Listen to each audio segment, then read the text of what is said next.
Hi guys, and welcome to my lecture. Electric charges and forces are important to understand the behavior of the universe. These concepts are observable in the building blocks of matter, such as electrons and protons. It is also a prerequisite in understanding circuit analysis. For this video lecture, I will discuss the Coulombs law and electric fields, and let's start. I will start the lecture by discussing first the properties of electric charges, followed by the discussion of Coulomb's law and electric field. Last is the discussion of torque and potential energy for an electric dipole. When talking about the basic structure of matter, we usually started with simplified sketches and introduced the basic concepts. Same thing with this discussion. In an electric charge discussion, I will use circles, red and green. So red for the positive charge, green for the negative charge, to represent charged particles, but no significance should be attached to these circles regarding its relative size. First property is polarity. We have the opposite polarity for the proton and electron. Thus, charges can either be positive or negative. The important implication of this is that opposite charges attract, as shown, and like charges repel each other. Second is with regards to forces present between charges. This is proportional to the magnitudes of the charges. Let's say we have charges Q1 and Q2. Also, it varies in inverse square of their distance r. So, we have this 1 over r squared. Third property, the conservation of charge. It states that charges cannot be created or destroyed. This is one of the fundamental symmetries of nature. Last, electric charge is always observed to occur as an integer multiple of the fundamental quantity of charge. So we have this E, the letter E, which is equal to 1.60 times 10 to the negative 19 Coulomb. Now let's talk about materials. We can generally classify materials into three based on how freely charges can move into it. In a conductor, electric current can freely flow. It implies that the outer orbital electrons are loosely bound and free to move.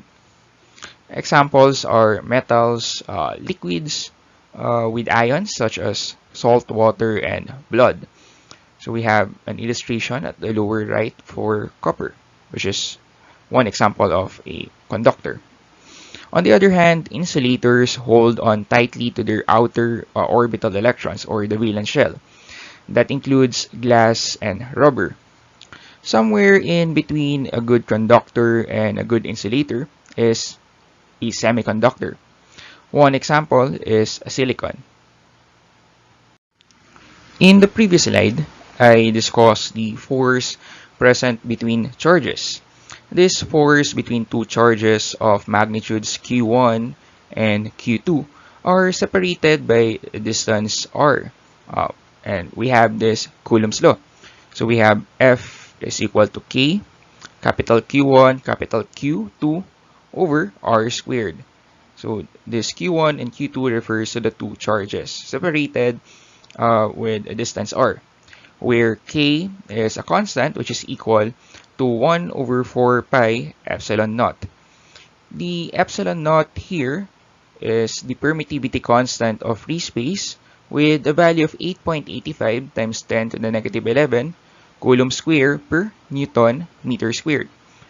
In addition, the K, or the constant K, has a value of 8.99 times 10 to the 9 Newton meter squared per Coulomb squared.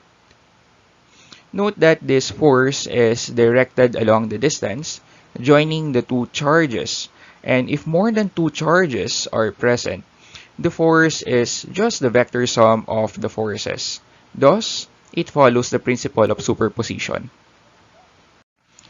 Many times we describe the electric effects through electric field. You can think that this is analogous to the aura of Goku's Super Saiyan form, felt by his enemies. This aura refers to the electric field, and for our case, this is due to the charge present. Note that it is a vector field, and therefore, the total electric field is just the sum of the electric fields due to all charges present. Based on our expression of Coulomb force, we can express electric field at a point as E is equal to F over Q naught, where F is the force acting on a given test charge Q naught. We can visualize this in terms of the electric field lines. Positive charges are sources of electric field, as shown here, and negative charges are sink of electric field.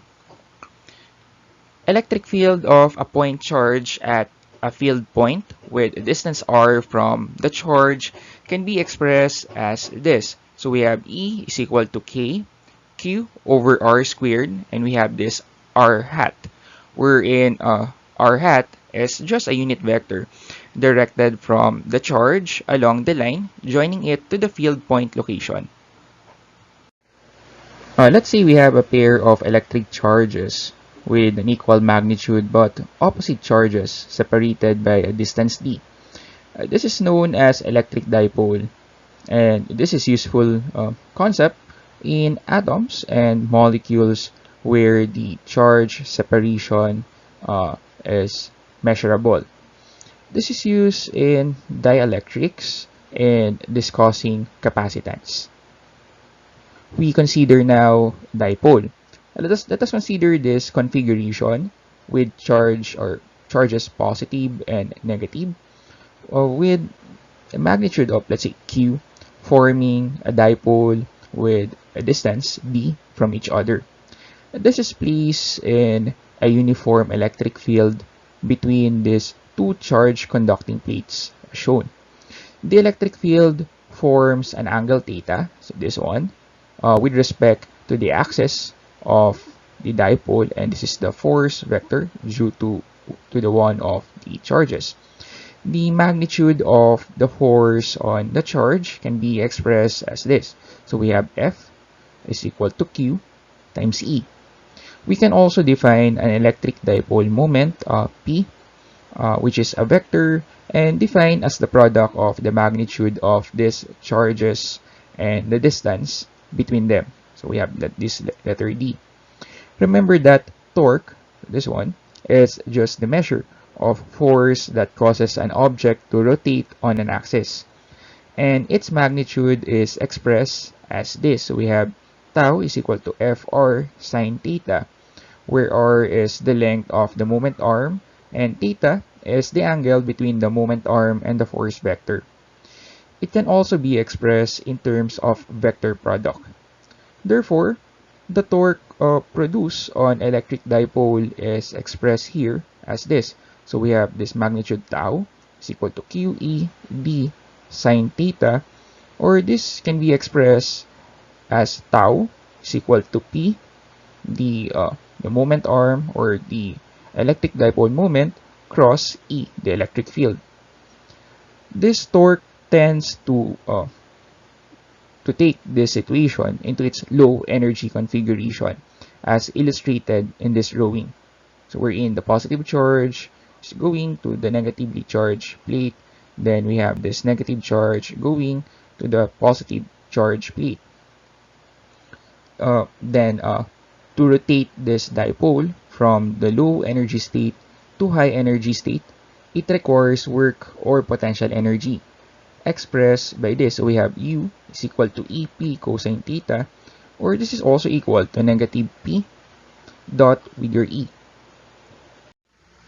In summary, electric charge characteristics includes the following. So we have the polarity, force between charges, conservation law, and quantization. The classification of materials based on how charges can move into it. So we have conductors, insulators, and semiconductors. We describe the Coulombs Law, which is just the force between charges. And electric field is just an electric property associated with each point in space when charge is present. And we have shown the torque on an electric dipole in a uniform electric field and described as the cross product of the dipole moment P with the electric field. Last, if we want to rotate the dipole from low energy state to high energy state, it requires work or potential energy. And that's it for this lecture. Hi, if you have learned something in this video and you like my content, please consider subscribing my YouTube channel, GP Academia. See you in the next video.